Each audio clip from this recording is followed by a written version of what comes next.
morning. Morning. My name's Lyndsay, and I'm under a supervisor here. And did you get a chance to read your mail with the door? I did. Okay. I just want you to know, unless you're, in harm, unless someone else is in harm or you're in harm's way, then everything that we talk about will stay in here. Okay. So, what brought you in? Let's see, what didn't bring me in? Yeah, there's just a lot of things. All work related, and when it's work related and what I do for a living, I'm a cop, and sometimes we'll bring our work home with us when we don't mean to. But some of the stuff that we see, how do you not bring it home with you? How do you just leave it at the door? But I think everyone has their cup, and eventually it runs over, and I think that's where I'm at now. It's just affecting other things in my personal life, and not sleeping at night, and or I'll fall asleep and wake up every 2 hours, and then normally if I get up, say at 7, I wake up at 5 or 5:30 and can't get back to sleep, and I just don't feel rested. So I find myself having to take things to sleep, and sometimes will knock me out. But then I wake up feeling tired and I don't feel good for the whole day. Is there something like specific in work, or is it just work in general? I think it's a few things. Recently I worked a double fatality car accident in which two twin 10-year-olds were killed. And the thing that made it hard about it is I work in a rural area, and a lot of times the ambulance will get there before we do, and so that way I don't have to. I don't want to say get my hands dirty, but I don't have to be up there hands on, working on someone that needs help. And but this particular time I was only 3 minutes away, and I was the first one there. And this car had hydroplaned and hit a guardrail sideways, and the guardrail came into where the back seat is, and it killed the two twins. And it was a very graphic accident, and the parents didn't get a scratch on them. And I was the first one there, other than a few people that had stopped. And so that was really tough. And I didn't sleep for a few nights thinking about that. How long ago was that? This was 3 months ago. Yeah, it's October, so yeah, 3 months ago. It was in July. So have you had the chance to talk to anyone about it, or you said it affects your personal life? It does, and my wife, I can't talk to her about anything. She doesn't want to hear about it, and it's funny in our line of work. Typically, we're the ones that shut everyone out. But I've said before, I'm a talker. I want to talk things out, and she doesn't want to. She doesn't want to talk about it. And I think a lot of that too is because her dad was a cop, and maybe maybe she saw that because when she was growing up, it wasn't talked about, so maybe that's how she thinks it's supposed to be. But it's not just the accident. There have been some other things. A friend of mine was shot and killed. I work right on the South Carolina-Georgia border. He was shot and killed shortly after that, and watched the funeral. So seeing someone that and have talked to, and then the next time you see him, they're laying in a casket holding the rose. That's tough. And I really want to talk to her about that, and she definitely wouldn't say anything about it. So. Do you think she's worried that that might happen to you? I think so. I've thought about that. I think we personalize things. Just as I saw myself laying in that casket because I wear a uniform, she could see me,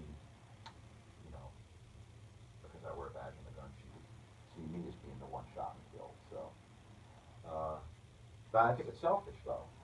She should kind of put her own feelings aside and want to make me feel better. Is she in public service, or what kind of job is she in? She's a physical therapist.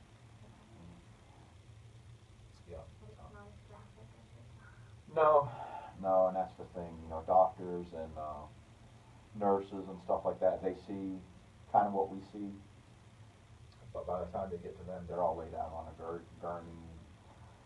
Where we see them, they're all twisted up in cars, and it's just, in some cases, like the wreck crash I worked 3 months ago, that it had just happened. You know, the dust hadn't settled yet. The car was smoking, and the parents, they were just walking around. The mother was hysterical, and the father was just walking around in a daze. And you know, what can I say? You know, I'm a 23-year-old trooper that at that time, you know, I didn't have any kids myself, and wasn't married, and you know, what do I have to offer someone like that just lost two of their kids in a blink of an eye? And maybe they think it's their fault. You know, they're the parents. They're supposed to be responsible. They're supposed to protect their kids. So what am I supposed to say to that? You know. But that was one of the things, and I think we just compartmentalize things. We just, because that's what we're taught to do. We just we don't talk about it. We suck it up. We knew going into law enforcement that things like that were going to happen. We were going to, you know, be involved in things like that. So being told that, and then actually seeing that stuff in person is two different things. So. You feel like you have to be like tough at work and then also kind of tough at home because you can't really talk about it at home. Yeah, it's like you know, you have to put your game face on. So when you're at work, it's an ego thing. It really is. You have to portray this kind of image that we're 10 feet tall and bulletproof. And then when I try to unwind and go home, and I feel like that's my place of solace where I can go and get some relief from the real world. It's not happening there either. I can't. She won't talk about it with me. So that's you know, we're and I guess that's why I'm here. Talk to someone because my boss recommended that I come here. So you have, so what we talked about is like you have a lot of personal issues at home. So is it more, do you think it's more your home environment that, or do you think it's like what you actually are doing at your job? It's funny you mention that because I was thinking about this. It's almost like something had to happen at work for me to realize that there was problems at home. Because we've always, you know, had a great relationship, but when it comes to talking things out, she doesn't want to do it. You know, that's how problems get solved. You talk things out, because otherwise, there's misunderstandings. People take things the wrong way. People jump to conclusions and assumptions because you don't know where they stand, because you don't communicate things. So I just feel like that when, you know, I'm at my worst, that the person that I'm supposed to love and rely on, I mean, they're not coming through. But when she was having trouble in school, when she was getting her bachelor's in physical therapy, I helped her with things. I just remember she was getting frustrated with a class that she had one night, and then and I helped her with it. And so I just felt like, you know, when the chips were not, maybe I'm comparing apples to oranges, but you know, I just felt like she didn't return the favor. So have you been able to tell them that? Have Oh, you yeah. talked about it? Yeah, but you know, sometimes when she'll just shut me out, I can't even. It's almost as if she sees if I'm going there, she just walks away or says I don't want to talk about it. So you know, I'll leave and go somewhere else. But you know, it's not just. I think that's a lot of things. If a lot of it, if things are better at home, then maybe I could process some of this other stuff that's work related, you know, a little better. Because you know, the guys talk about things at work.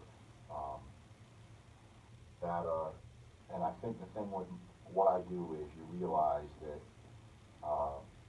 life can be taken from you in a second. And, from that crash to my friend getting shot to, um, and you realize your own mortality too, and the people you care about. And you don't want to, I think in your line of work, you don't want to leave your home being angry at the person that you love because something could happen that day. Yeah, yeah. So if there's problems at home, you might be also taking that into work. Right, exactly. And you're not on top of your game at work because, and you take it out on people, innocent people, that if I stop someone for speeding, I mean, everyone speeds. 99% of the people I deal with are good, hard-working people. They just screwed up like we all do. So if I stop someone that's a good person, but they were just speeding, and because things aren't good at home, for me, I take it out on the person I stop by maybe not treating them the way I should. So it's a big cycle. Do you have any other source, any other group of friends? I know you said you talk to the guys at work, but is there anyone else in your family that you can talk to and let things out to, or maybe friends outside of that line of work? Yeah, I'm the only one in my family that to ever be in this line of work. My dad's a good talker, I can talk to, and my mom. I can talk to them, but I almost want to protect them. I don't want them to know some of the things I see. Then they worry. I don't want them to worry, so I'm kind of protecting them. Mainly it's just people I work with that I talk to about things. That's like your group of friends. Just Yeah, and I try to. I don't want to only has cops as friends. I have probably most of my friends aren't in law enforcement. I think that's a healthy thing to do. So. Do you talk to them? Or? I do, but they don't get it. Right. Because they haven't. One of my best friends owns a jewelry store. When's the last time he saw, a 10-year-old kid that was just torn up? Never. So he doesn't get it. So I talk to friends of mine that have been there, done that, because they understand. Do you think that with your wife, that she would be able to understand Maybe if she would even open up, but she doesn't. Again, she doesn't. She won't talk about it. And maybe we just need to have that conversation sometime as to why you won't talk about it. Right. So what have you said to her that, have had the conversation, that you said that you've expressed to her that she doesn't understand, she doesn't want them to open up about it? What were you expressing to her? Well, we haven't really had that conversation yet, so maybe that's a good thing that, and you kind of reminded me that, or made me aware of it, didn't remind me, that we can have a conversation as to why she's not willing to talk about these things. So maybe if I can better understand where she's coming from, it'll make the relationship a little bit better. Then maybe it'll be like a give and take thing. Maybe she'll be able to be more willing to talk if I'm willing to find out why she's not willing to talk. So. Okay, well, I think that maybe if y'all would, have that conversation, I think that would be good. But I also think that it would be good for you to continue to come. Okay. I think that we covered a lot of ground, and I think that this would be a good source, for you to be able to let some stuff out that you don't have other outlets right now. So I'd love to see you if you could come back maybe next week. Okay. Yeah, I'll check my schedule and let the lady